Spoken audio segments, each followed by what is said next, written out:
Welcome to Art Talk with Ann Johnson. I am Ann Johnson, and I'm here from the Department of Art and Design here at Tennessee State University. Art Talk, Artist Real Talk. Talk to artists about their works and careers in the arts. Today we have Ann Johnson joining us. I'll do a short intro and then hand it over to her. At the conclusion of the lecture, we'll have a short Q&A. Ann Johnson was born in London, England, and raised in Cheyenne, Wyoming. Ann Johnson. In 1653. 1 second, let's see if we can mute. You're already muted. Could you mute yourself, please?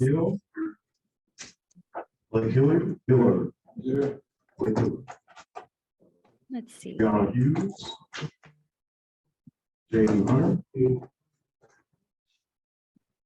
There we go. Here. My name. Jaden Hunter. Did I say Jaden Johnson? Jaden Johnson. Dr. Kemp. Here. Gilbert Slam. Here. We're in a class. There we go. Okay, I'm back. Honored. I made Cynthia co-host. If she can help mute those who come in, I'd appreciate it. Okay. My one-man band over here. All right. So Ann was born in London, England, and raised in Cheyenne, Wyoming. She's a graduate of Prairie View A&M University in Texas, where she's taught for over 20 years. She received an MA in Humanities from the University of Houston, Clear Lake, and her MFA from the Academy of Art University in San Francisco. Primarily an interdisciplinary artist, Johnson's passion for exploring issues, particularly in the Black community, has led her to engaging work. Her series, It Is the Not Knowing That Burns My Soul, examines the Black Indian and was included in a catalog and exhibition titled Indivisible and for the Smithsonian National Museum of American Indian. Her work is featured in the New York Times, the International Review of African American Art, and Hand Papermaking Magazine. Johnson is the founding member of PrintMatters Houston, the organization that created PrintHouston and birthed PrintAustin. She is also a member of the artist collective ROUX and has an extensive exhibition schedule showing at places like the Museum of Fine Arts, Houston in Texas, the Contemporary Art Museum, Mellon in Brooklyn, New York, Austin, Texas, Los Angeles, New Orleans. So we're really excited to have Ann here to share more with her practice. All right. Thank you, everyone, for chiming in today, especially those of you from class. I'm so honored that you're watching me from class. My name is, again, Ann Johnson, also known as Soul Sister, which is a whole other lecture. But I bring you greetings from Prairie View A&M University, which is right outside, about 20 miles out of Northwest Houston. HBCU at one time was actually a plantation. We are under the wonderful leadership of Dr. Ruth Simmons. I work in the School of Architecture, Department of Art under the wonderful Ikhlas Sabuni, and our interim director, Tracy Lord, as the Department of Art head. I am going to share my screen and let me know if you cannot see it. Make sure can everybody see my screen? Looks good. Okay. Praying this is the right one. We're going to roll with it. All right. So I am an experimental printmaker. So I print on anything except paper. I just have no interest in printing on paper. There we go. I print on leaves, I print on cotton, I print on feathers. And so I'm going to share with you my work, my process, a couple of tips for students down the line. But I'm really excited to share my work as well as the work of my artist collective, ROUX. I will mention them. I won't show you our entire catalog, but enough to whet your appetite. Okay. I am an interdisciplinary artist, which was formerly known as mixed media. And I'm also, again, an experimental printmaker. I work with assemblage, found objects, installation. I went to fashion school. Clearly, I went to fashion school, but I loved visual merchandising. I love to do display windows. So over time, I realized how that has impacted my work as a visual artist. I like to work in series. So generally, my works are thematic. I very rarely do randomly just one piece that's not associated with something. I dabble in public art just a little bit, something I'm going to explore more. And my work has also been considered artivism. A person a long time ago told me to use your creativity as your activism. On the left side, you can see part of my process. My main process as an experimental printmaker is intaglio, photopolymer intaglio. And my wonderful plate master, Nick Schnick, is on watching. I had a residency at Carroll Art Institute in Berkeley earlier this summer. And he helped me learn more proficient processes in plate making. So you can see I photograph most of my images. I'm going to say 80% of my images are my photographs. I just use mostly my cell phone. And then the image is transferred. You know, I do whatever editing I can. I don't even mess with Photoshop. I do like everything in Publisher or on my phone. And then the image is printed on a transparency, as you can see, wonderful imaging transparency machine. And then from there, I'm able to expose my photopolymer plates by light. You can see in the image below, let me get an arrow for you.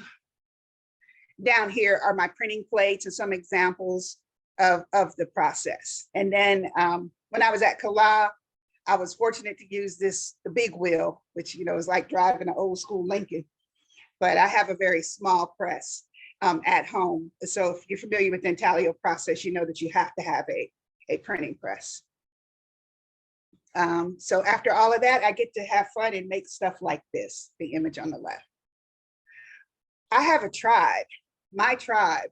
I always tell students, find your tribe. Who are those artists that you love? Whose work that you just get you excited and makes your heart beat? For me, I'm convinced I'm Betty Saar's fourth daughter. I'm her lost child. I love Betty Saar, always have. I've had the opportunity to meet 3 of these 4 artists. I've never met David Hammonds, whom I call my Uncle David. I met my sister, Allison Saar, totally fanned out. And Radcliffe Bailey probably would have called the cops on me. I was so excited to meet him. I told him he was my soulmate. He was looking at me like, okay. But I love each of them for different reasons. Betty Saar, the assemblage, the symbolism, the history. David Hammonds is just so fascinating with his thought process and the way he challenges the art world. Allison Saar is just incredible. She is the reason why I print on cotton. I went to a Southern Graphics Conference, printmaking conference in Dallas. She was there and they were having a solo exhibition for her show, Mirror, Mirror. I expected to see her prints, but not her sculptures. And her sculptures blew me away. And it was then when I was like, I wonder what it would be like to print on cotton. And Radcliffe Bailey, you know, there's something to be said for visiting exhibitions and galleries and things like that. I didn't know until I saw his work in person that all of those early works were in shadow boxes. And I love the shadow boxes. You can see behind me, all of these works are shadow boxes. So the first odd object that I printed on was a corn husk.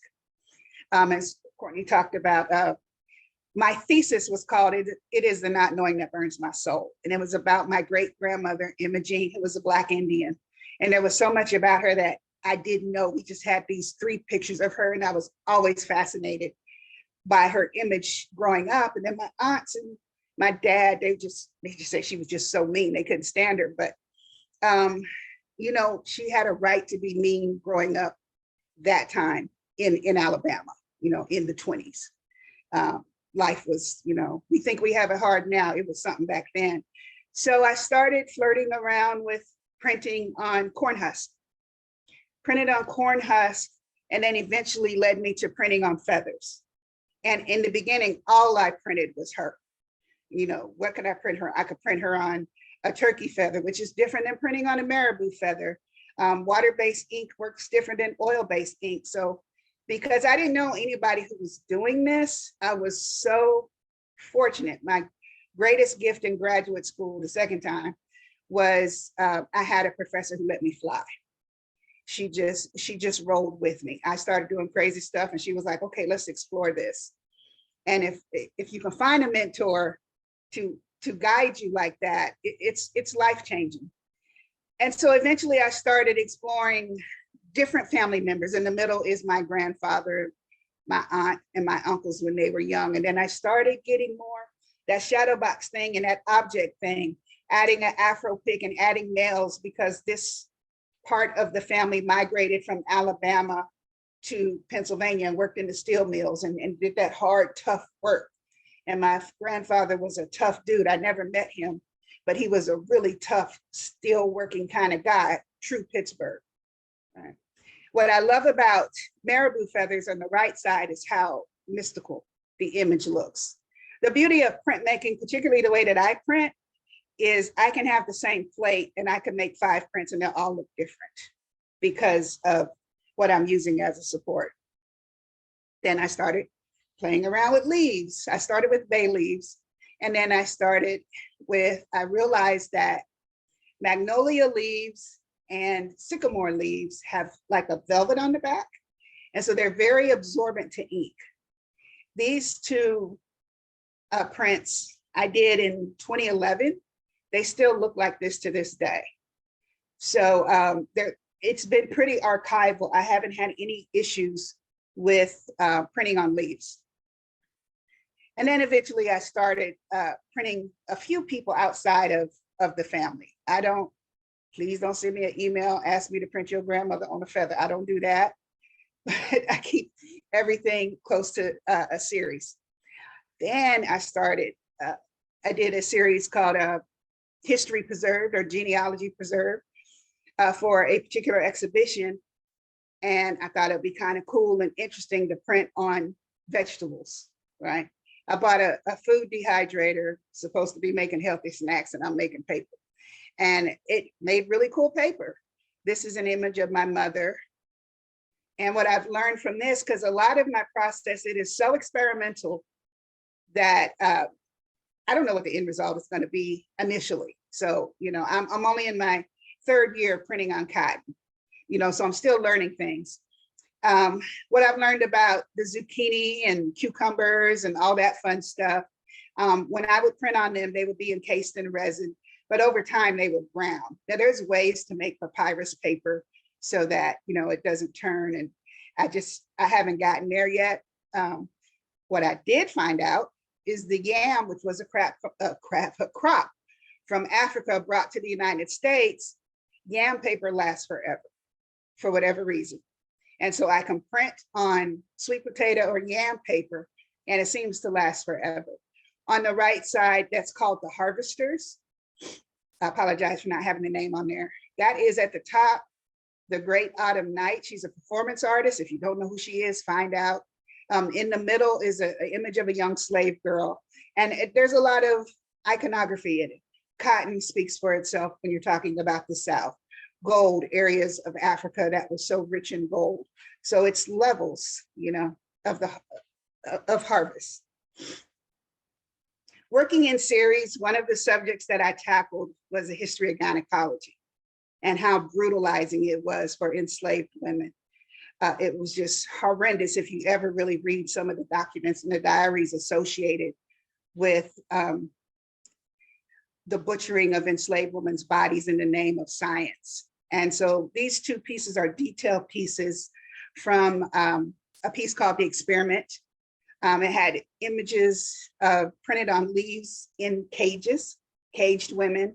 And then on this right side, it's an image you've probably seen before of a young slave girl named Gilia, who was photographed, quote unquote, scientifically. But she was the perfect image for this particular project. Now I have a person, I thoroughly enjoy saying this, I have a white lady that picks cotton for me. So I get boxes of cotton every year. So this cotton that I use in my work it's true plantation cotton. And when you start to feel the seeds in the cotton, it kind of does something to you, just actually feeling that cotton. One of my installations that I did in 2013 and 2014, this is when I decided I'm going to step out of my box just a little bit and print images of my students, actually. And this installation was called Nesting because I saw it coming even in 2013, 2014, looking down all the time, doing this, always on your phone, not being able to see in front of you because you're always looking down. And so I created this installation called Nesting, about students nesting away in their own world. And inside of each one of those nests is an image of a lumbering student, just kind of asleep.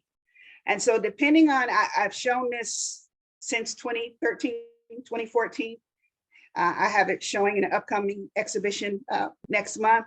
Depending on how the curator places the nest, you can either look up at them and see the faces or look at them directly. But it's fascinating because you're looking at these nests, then all of a sudden there's a face looking at you. So it's a really serene type of installation. My most recent installation was at Project Row Houses with my ROUX sisters. I will talk about the ROUX Collective in a few slides. Project Row Houses is a set of shotgun houses in Houston, Texas, where half of the houses have been converted to art spaces. And every 6 months, an artist can come in and utilize the house however they want. Sometimes it's a thematic theme. Our particular theme was called The Curious Case of Critical Race Theory. And this opened in March of 2022, excuse me. And I did this with my ROUX sisters. So we had the only house that had individual rooms. So there's 4 of us and we each had a room that we worked with for the shotgun house. And in my room, it was inspired by a visit to the Seward Plantation. This was an old slave plantation about 15 miles outside of Prairie View where I teach in Independence, Texas, a slave plantation in Independence, Texas. And the owners of, hopefully they're logging on, they are just so kind and open to the school researching the property. On that property exists 3 standing slave quarters, a house, there's 2 houses and a blacksmith shop. And you're allowed to go inside of the house and you can just see the cobwallings that were done on the wall, the utensils that were left, I mean, just unearthed objects. What fascinated me the most about this house was there was a rope bed in this house. And I wondered, it was kind of small, like a bed for a young girl. And I wondered to myself, if this young slave girl could she dream, would she dream, or could she dream? So my room was called Vision Board for a Slave Girl because the plantation is too damn much.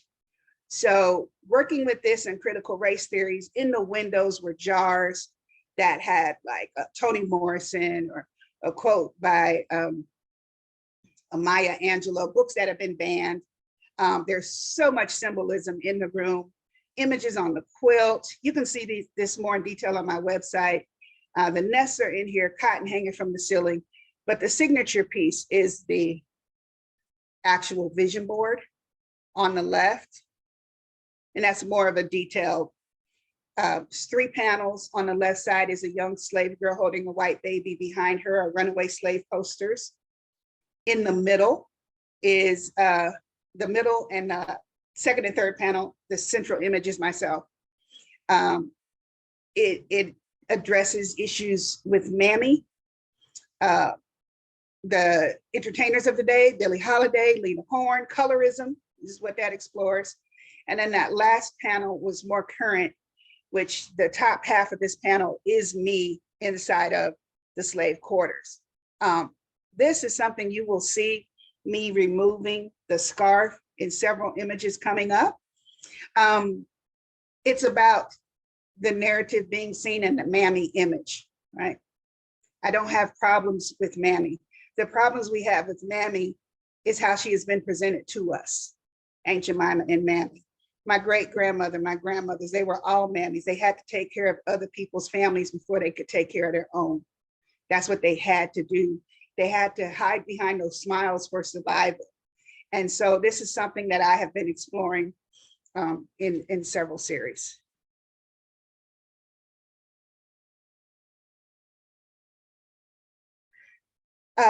Speaking of Toni Morrison, in 1984, you've probably heard this quote over and over again, but it's so powerful.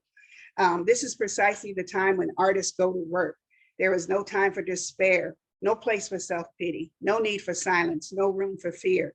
We speak, we write, we do language.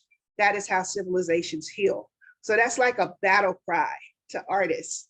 In 2016, after that election in 2016, I started getting these postcards. I'm like, I don't know Toni Morrison, but I started getting these postcards in the mail with this quote in it. It is kind of like a battle cry. And on a side note, her documentary, I think it's either on Prime or Hulu, is one of the best I've ever seen. It has a lot of art in it. There's over, I think, almost 30 different pieces of art in that documentary. Oddly enough, speaking of, this is when we go to work. And we know after Stacey Abrams, if you pay attention to politics in the news, after she lost Georgia, disputedly lost Georgia, she started galvanizing people to vote. And so in 2020, when Georgia flipped and when the state turned blue, I was kind of motivated and moved. And I don't do celebrities and things like that, but I was motivated to do Stacey Abrams. This is The South Got Something to Say. It's been an overused quote, but it's by Andre 3000 and Outkast. But it was appropriate for this. Oddly enough, I believe I printed this on January 4th, put the pieces together January 5th, and we know what happened on January 6th. It was just odd. But this is one of my cotton pieces. Again, a very smart person told me, use your creativity as your activism. Everybody's not built for the streets. I wanted to be out there and protest in 2020. I don't move as quick as I used to, so I was not able to, and I was terrified of COVID. So I was not able to hit the streets like a lot of people. So I would do things in a different way, using my creativity as my activism. In 2015, Sandra Bland happened on my campus. I can't explain to you, I can't put it into words what it feels like to be fearful driving to work or getting to the highway, getting off campus, being afraid to just drive 100 feet, like, okay, is my blinker on? It's okay, we're there. We would, coworkers and we would follow each other to the highway just to make sure we could each get off campus safely. I just can't put into words what that feels like. So in 2015, it seemed like so much was going on. Philando Castile, Michael Brown was 2014, Trayvon, Tamir, all of this was going on. And so I started this sunglass series. This one is called It Just Keeps Happening. So these are mirrored sunglasses, and these are transfer prints. On the left side is a grieving mother. On the right side is her slain child. And unfortunately, this is something that it keeps happening, and I keep sharing it whenever something happens publicly. It's not like these things have not happened. It's just like people are seeing it more now. The second time I showed the glasses, they were shown in a case where the lighting was as such where you could read words. So the words say, you can't see what I can't see, you blind baby, you blind to the facts. And that was a old Heavy D song, right? You can't see what I can't see, you blind baby, you blind to the facts. And when you think about how a lot of court cases end, all we want is accountability, right? We can see, you're telling me I'm not seeing what I'm seeing. I'm seeing someone get beat. I'm seeing someone get choked to death, but then there's no accountability. So you're telling me these glasses that I'm looking through, I'm not seeing what I'm seeing. And that kind of spared a whole series of glasses that I worked with. This was 2016, the tail end of Obama's presidency, his last year. And it's crazy now, where the world has come within 6 years. In those days, people were hiding behind the computer, just saying terrible, nasty things.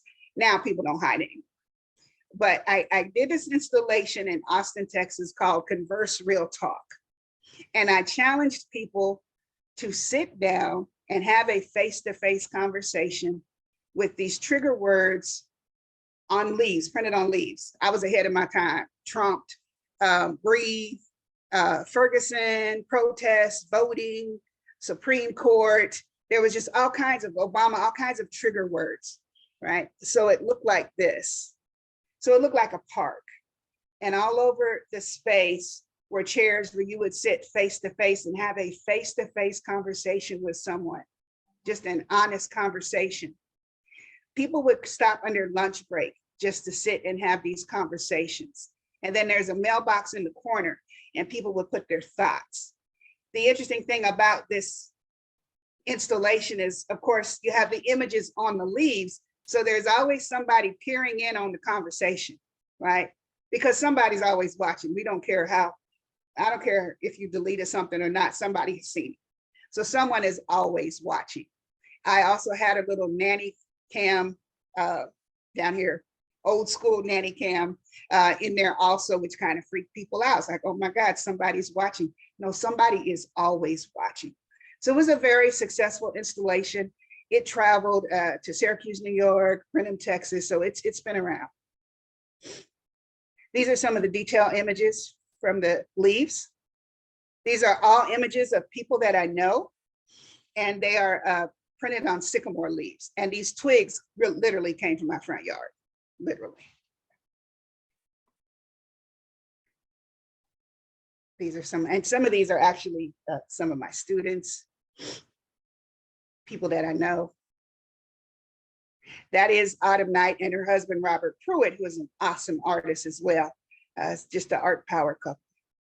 I started doing candles. Candles were my vigils. I created my vigils, right? How many more candles must be lit? This seems to be a series that I can't stop making because these situations have not stopped. The glasses, again, they say what I can see. Because again, you're telling me I'm not seeing what I'm seeing. And so there's been several installations. Usually when these candles are shown, can't light them because of the fire hazard, but I leave it to the curator as to how they want to exhibit the candles. On the right, which was so interesting, I was in a show at the first of the year in 2021, and that was one of my mistake candles because for the life of me, I could not transfer Breonna Taylor. She's something in her soul got into me and I just felt like I could never get it right. And a curator stopped by and he's like, no, give me the bad candles too. So when he put the installation up, it almost looked like this is the remnants of what happens after an uprising. So mistakes are your best friend in art. I had my students do a project called The Two Georges, which explored George Stinney and George Floyd. Criminalizing the victim. And so these candles are from there. And then these are a couple of other pieces. This piece breaks my heart because it was lost in the mail during the flood. It crushed, you have no idea. It hurts me to show you this, but it's called Plantation Lullaby. Again, it's the same old song. I feared for my life. I didn't, and it's the same old song that we've heard from the plantation over and over and over. And then this is one of my successful Breonna Taylor prints, which is of a similar nature. The difference is there's bullets in the candles and there's bullets on the mouthpiece of the trumpet. And a lot of these are just thrift store found objects, just stuff that I find. This is Injurious George. I found this old beat up book, like a little box. And that's an image of George Stinney. If you don't know, he was the youngest person executed in the United States. And it's a print on cotton. So after Sandra Bland, I asked friends, this is one of my, I like to say I'm a retiring curator. I swear to God, I'm trying to retire from curating. I asked just a group of probably the coldest women artists in Houston, are y'all feeling like I'm feeling? I don't know what to do. I have this in me. It's bothering me. I don't know how to say her name. I don't know. I just feel helpless. And so I called this exhibition, How Do I Say Her Name? And Kaneem Smith, excellent sculptor, Autumn Knight, whose piece actually ended up being in one of Solange Knowles' videos, this piece that she did. Monica Villarreal created this text, and she created this mural. And it's the only piece in the show that addressed, well, it's the second piece in the show that addressed Sandra Bland specifically, but by showing her silhouette. But she allowed the viewing audience to come in and write their experiences on the wall. And some of those stories on that wall were extremely powerful. These are some of the details. Sometimes people would just write names, Rakia Boyd, because we don't always talk about the women, what happens to women like we do with men. I mean, a lost life is a lost life. But we were just feeling like we have to give these women a voice. Some indigenous women, what is going on? What's going on with these women on military bases? What's happening? What's happening to our trans sisters? So a lot of that was written inside of the silhouette of Sandra Bland.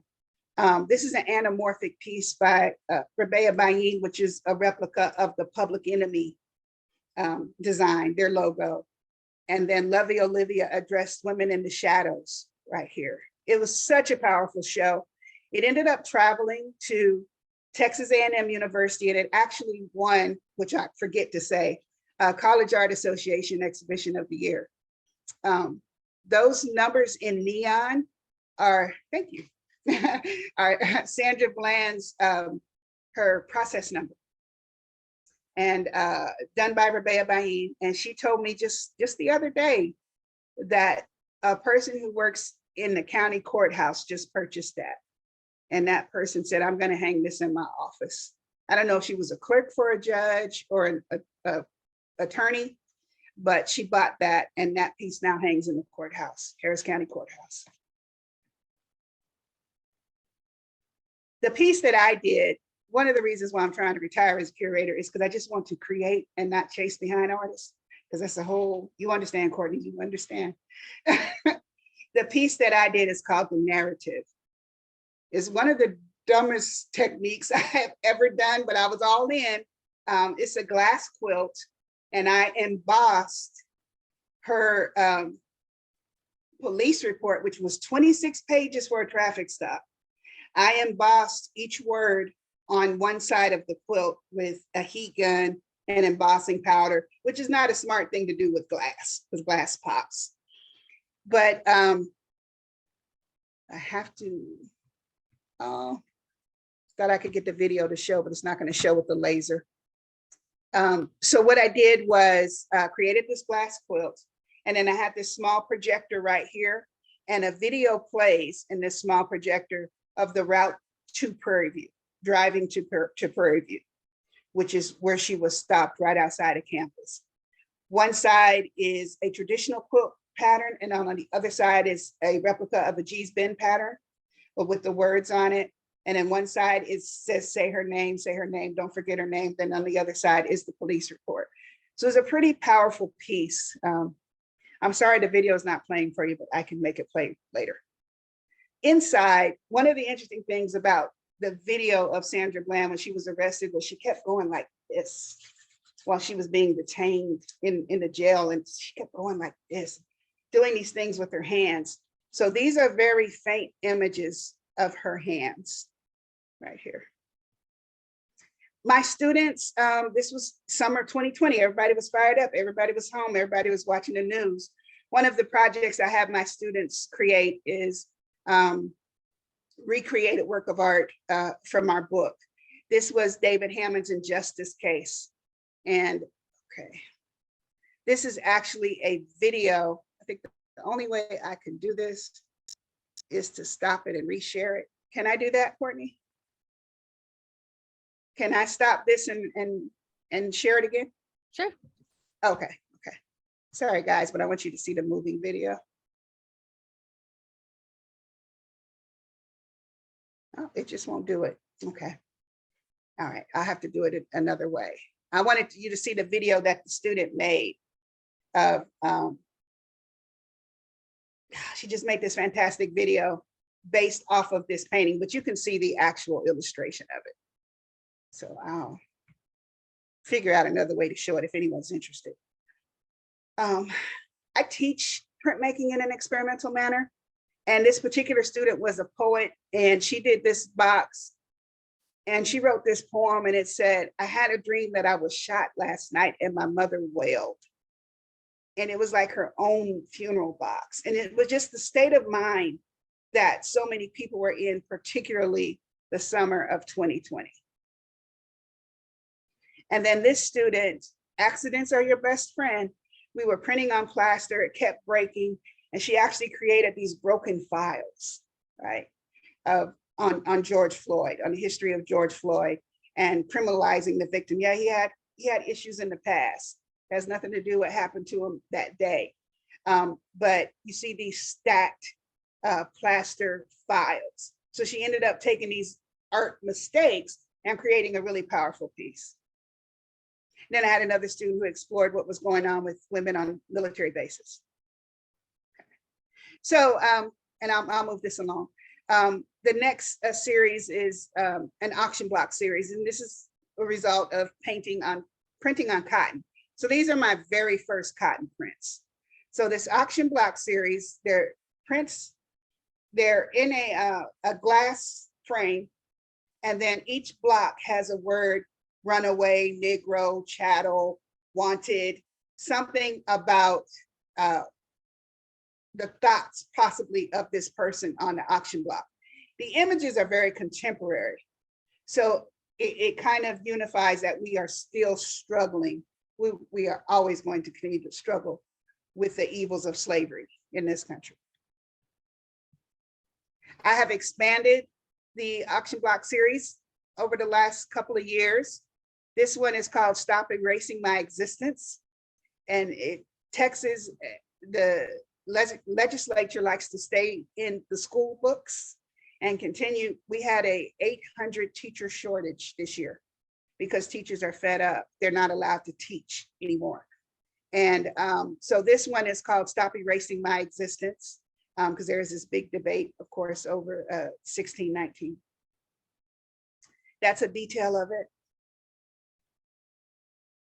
Octoroon, that explores master creeping on the plantation, basically, right? It also explores colorism. And these are photographs that I took and transferred to prints. Chattel means property. This piece spearheaded the last series I'll talk about, second to the last, is See Me, which is something I'm still working on now. And I tell students all the time, when you look at this, the actual photograph of this image, it says, sometimes it says Louisa, sometimes it says Claire. We'll say Louisa. Louisa holding her owner. That means that the baby that this young girl is holding, this young woman is holding, owns her. And as evidence, as even last week, and I don't watch C-SPAN that much, but I was so upset with what the congressman from Louisiana did to this environmental lawyer last week. He basically was like challenging her, like, you know, boo. He called her boo. He called her boo. We saw what happened to our Supreme Court justice, how they went after her.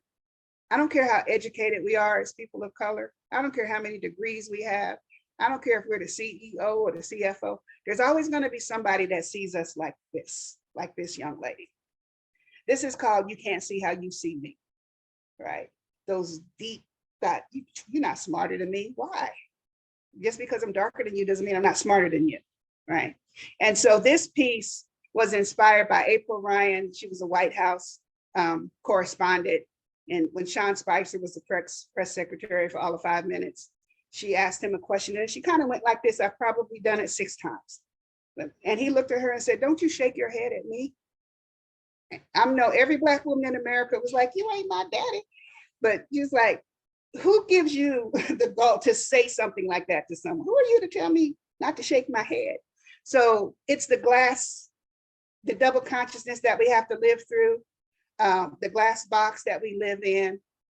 And how others, again, can see us, even though that's not who we truly are, if that makes any sense. So that leads me to this piece. Because of her, I am. This was the early days of COVID when you just start painting on your furniture. This was an old coffee table, but these are transfer prints, again, of Delia right here, of myself, and a wooden mammy, right? Because of her, I am. I honor that I'm from her. She lived for me and she fought for me. She protected me. So I understand that. And this is on a serving tray. This piece bought and paid for. Again, I don't have issues with Mammy. She's a superhero to me. It's how she's been presented to us. One side of this is a cotton comb. This object was used to brush out cotton once it was picked. And there is a woman right here. She was nursing 2 babies, one black and one white. And then on the flip side are 2 women. Who knows what's happening to them? Are they going to be auctioned or separated? We don't know. But it tells 2 different stories, bought and paid for. This is a cast iron bank. And then I love working with ironing boards. I collect vintage boards when I can find them, wooden boards when I can find them locally. And I see them as totems in the community. I've been using boards probably the last 3 or 4 years. To me, ironing boards honor those women who do the backbreaking work, that have to, again, take care of somebody else's family before they can take care of their own. And then this series is from the Seward Plantation. They gave me 2 boxes of artifacts, 2 boxes of stuff from the plantation that I was able to integrate into my practice. A couple of items really fascinated me that I couldn't wait to work with were these infant breeches. There's 4 pair of infant breeches in the box. And I thought about the baby who wore them. Now, this is my nephew's image. But these particular, there's 2 pair of linen breeches and 2 pair of a heavier fabric. But I thought about, the baby that wore them and how many times those breeches have been passed down, right? The most fascinating object, I can't even title it, so the title is I have no words, is this slave bonnet. This is a bonnet that they would wear in the cotton fields to protect their head from the sun. And it took me a minute to figure out what it was. And I was like, oh my God, it's a bonnet. So I have this image. This is actually my neighbor, older woman. And it's a photograph of her image printed on cotton of her. What I like about the cotton in this case is I'm actually able to plait and twist hair on it. This piece is Your Blues Ain't Like Hers. There was a little coin purse in the box. And this is stuff they just found buried on the property. And you can see the thickness here. The thickness here of where the hair could be plaited and braided. This, I really just did this Saturday.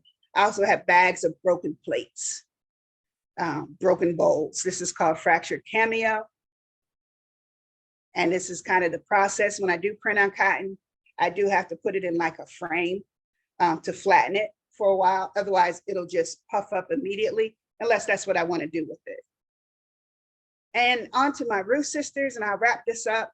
My sisters are Bea Bayin, Delita Martin, Lovey Olivia, the coldest girls in the game. If you don't know who they are, find out today.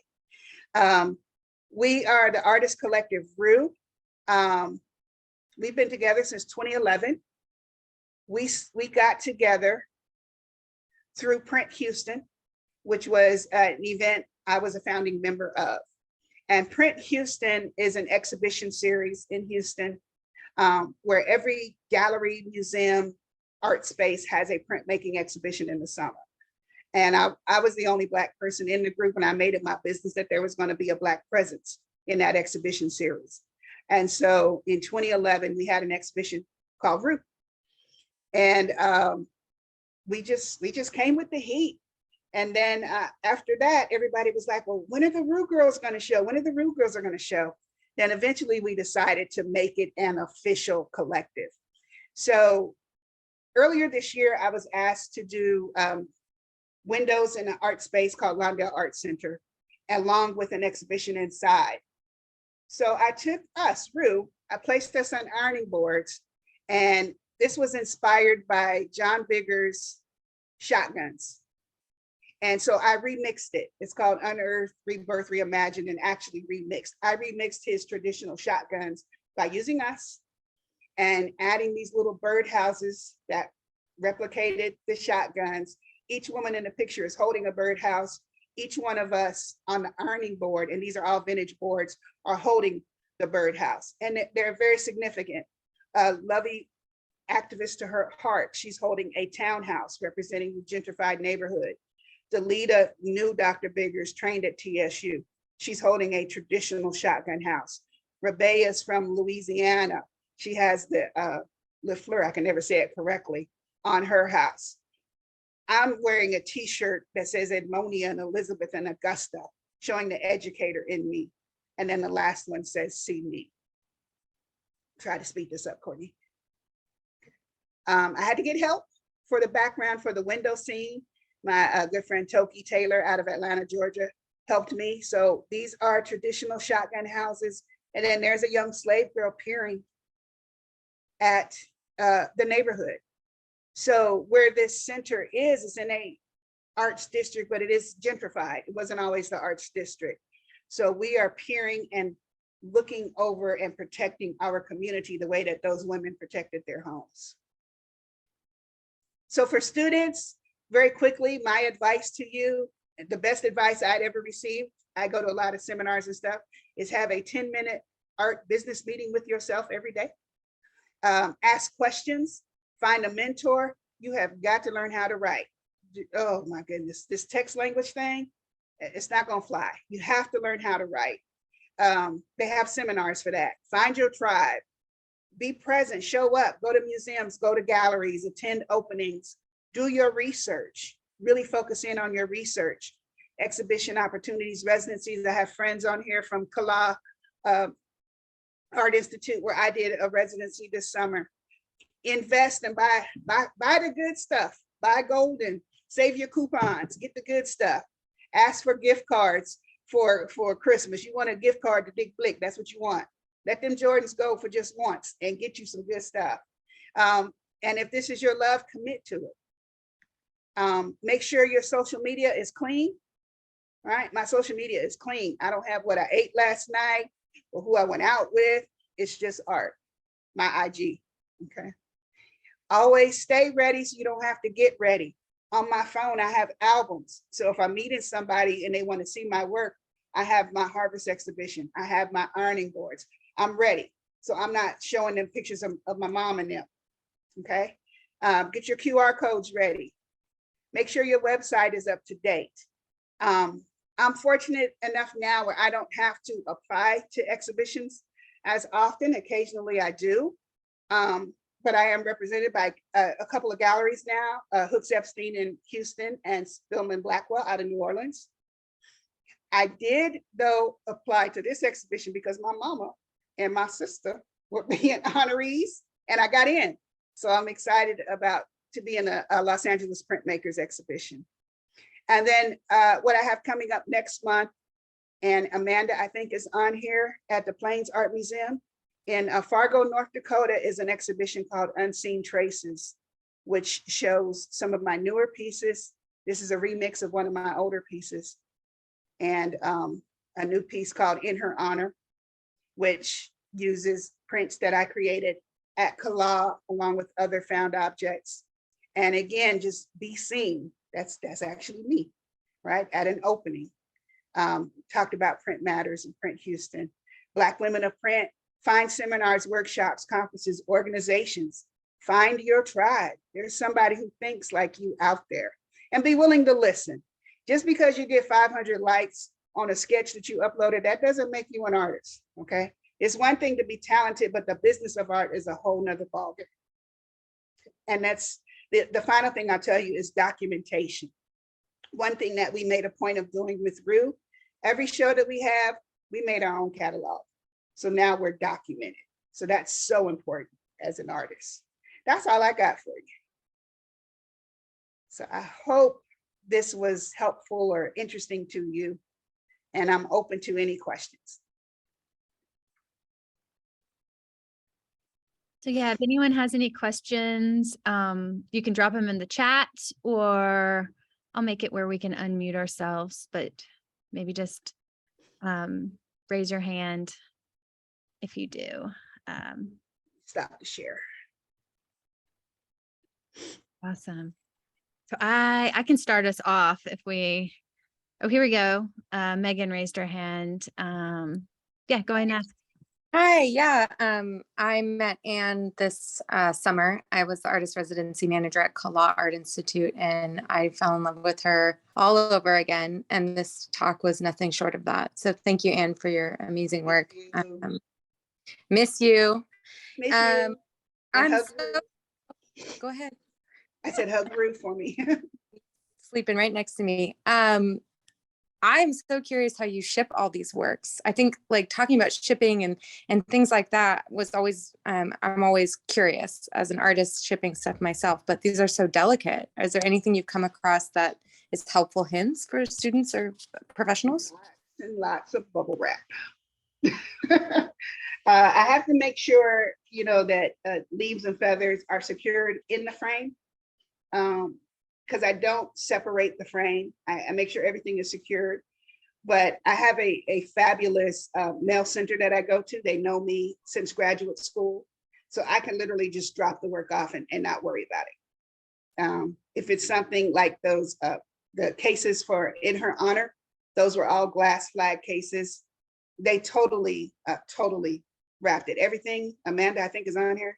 She can tell you if anything cracked, but double, triple bubble wrap, because most of my work is in shadow boxes, and they have to be in shadow boxes for the cotton and the feathers and the leaves that people will touch, so that they're in those boxes for their own protection. So first I have to make sure they're secured to the background, and then lots and lots of bubble wrap. Occasionally, which is always the goal, I'll have a space that will pick up the work, or they will ship it.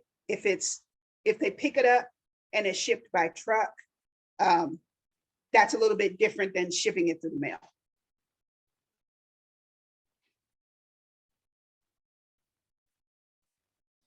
Thank you. So we have a few. Jonathan, do you want to ask your question? I asked, does making your artwork that's like revolved around Black trauma make it difficult to create? Sometimes. I had a terrible time doing anything for Breonna Taylor. My soul was itching to do something. I didn't know what to do. I could not get the candles right. I generally work conceptually, so I don't usually show the face. You know, I create the circumstance, but not the face. I could not, I just had a terrible time with her. Sandra Bland, I think that glass quilt was therapeutic because it took so long and I was literally stamping every single word. Now it did make me angry all over again, and that does happen. But I think it helps me deal with the trauma by creating the work to address the trauma.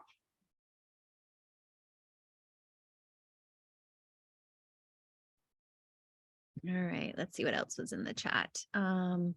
Dunsing, do you want to ask your question? Knowing that you're producing art in such volatile times, has there been much pushback in the imagery that you're committed to? No, the work is pretty conceptual. The sunglasses, I've never had issues with it because I think people can connect with it. You know, because it's just asking a question, right? You can't see what I can see, but this is what I can see.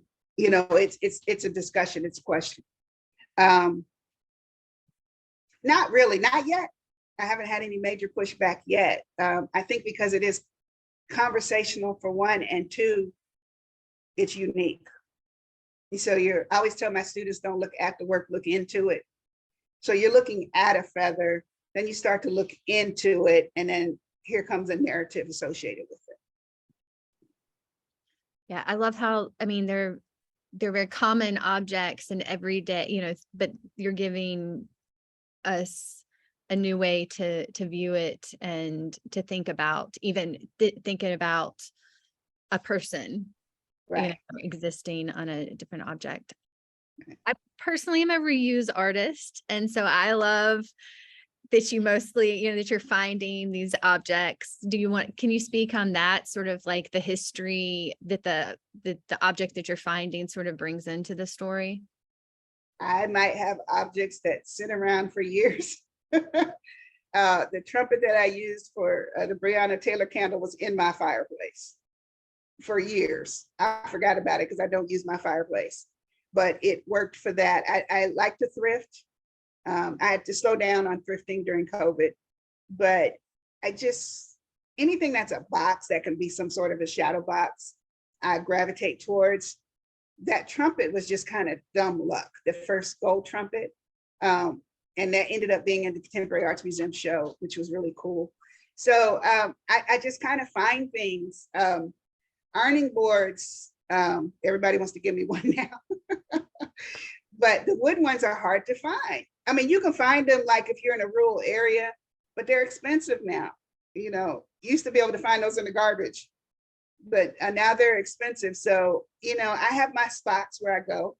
My leaves and things like that. When I was in Berkeley, everybody was bringing me leaves at Carroll. I didn't know that they had such great magnolia leaves in California, because you think of that as a southern tree.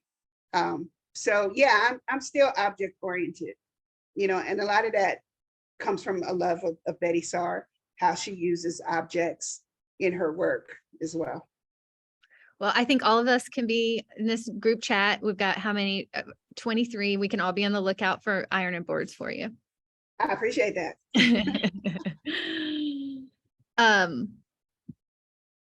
Eric, do you want to ask the question? You should be able to unpin yourself. Yeah, I can. Sorry. Hey, Eric. Hey, Ann. Definitely enjoyed your presentation. So my question was, once you're inspired to create a work of art, is there a specific process or set of steps that are essential for you to do as you are creating? Well, in printmaking, you have to follow certain steps, or else your plates won't work. But I might stare at something for a minute until I decide what I'm going to do with it. Once I figure out what I'm going to do, then I go through the process of the technical aspect of it. Okay. But I could stare at something for months. I gotcha. Like I mean, not now, but a couple of months ago, I had about 8 ironing boards just leaning up against the wall. Okay, gotcha. And I'm just looking at them, figuring out. I had to really think about, for the ROUX boards, which board was for Lovey, which board was for Rebea. Only thing I knew for sure was Rebea would be turned to the back, because that's the drawing process. But everything else, I had to really kind of think about it. And to be honest, I dream everything. Everything. Gotcha. So that's great. That's great. I am an assistant professor of graphic design here at TSU. And I always speak to my design students about process. I give them 9 steps to follow, including different things like sketching and reflection and this, that, and the other. So I'm always curious about what are the steps that other creatives take, of course, with, from conception to completion when creating a work of art. Yeah, I do dream everything. I will write things down, like abstract thinking. Like I want to use a metal board for this one and do a transfer print on this. So I write notes a lot. And I do very rough sketching. I don't do detailed sketching, but like you, I tell my students, you better not be walking around here without a sketchbook. There you go. Have something. And those of you who are out here, I'm telling you now. That's the part I wanted them to hear. At all times. You just always, you never know, your phones will die, sketchbooks die. Yes, indeed. Thank you so much for sharing. No, thank you for asking.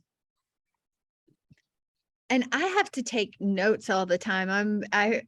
It's notes and sketchbooks. Yeah, exactly. Where, so I met you through Black Women Print, Tanika Word. Would you talk a little bit on that relationship and how you got involved with them, and sort of what they're up to? during COVID, there was some, I'll say this about COVID. If you're fortunate enough to have a steady job and you still got a salary and everything, COVID was good for artists because we did this a lot. Had a lot of virtual talks. All those conferences over the years, they were all virtual for a year and a half, right? And so Delita and I probably speak almost every day. She was telling me about, you know, Tanikia, this organization called Black Women. And I was just jealous, to be honest. I was like, you ain't call me. Why you ain't call me? And they're like, oh yeah, it's cool. So I got involved with them that way, and you know, met Tanikia and some of the others, and was able to kind of show my work and speak on forums like this through Black Women of Print, which is something we don't always talk about. People don't always understand the fine art of printmaking, and certainly don't see a lot of Black women. You know, Faith Ringgold did it, Emma Amos did it, but we don't hear about that a lot. And so that's how I became involved, you know, with Tanikia, and I had a chance to meet her last year because, you know, we were all virtual, so we hadn't really met anybody. And then the exhibition opportunities that have come along through that have been pretty awesome. Yeah. I'm muted. So Okay. yeah, if you're on the call and you haven't seen Black Women Print, you can type it in to any you know, search engine, and it's some cool work and connects you with other women, Black women artists who are doing amazing work. The flyest, what did you say? The flyest? Well, that's Rue. Rue is different. I know, but I think that like Rue, and then, you know. Yeah, we the chicks in the game. Yeah. Yeah. Awesome. Well, I really appreciate you taking time to join us here today and talking with our students and professors. Absolutely. Thank you for having me anytime. I'm a HBCU girl, born and bred. So anytime, just holler, just let me know. Great. You Y'all too, have a great day. You too, Eric, anytime. Yeah. Have a beautiful day, and we'll see you at the next Art Talk. I think November 2nd is Vanessa German, and it's going to be awesome. Good. Yeah. All right. All right. Have a good Thank one. you, everybody.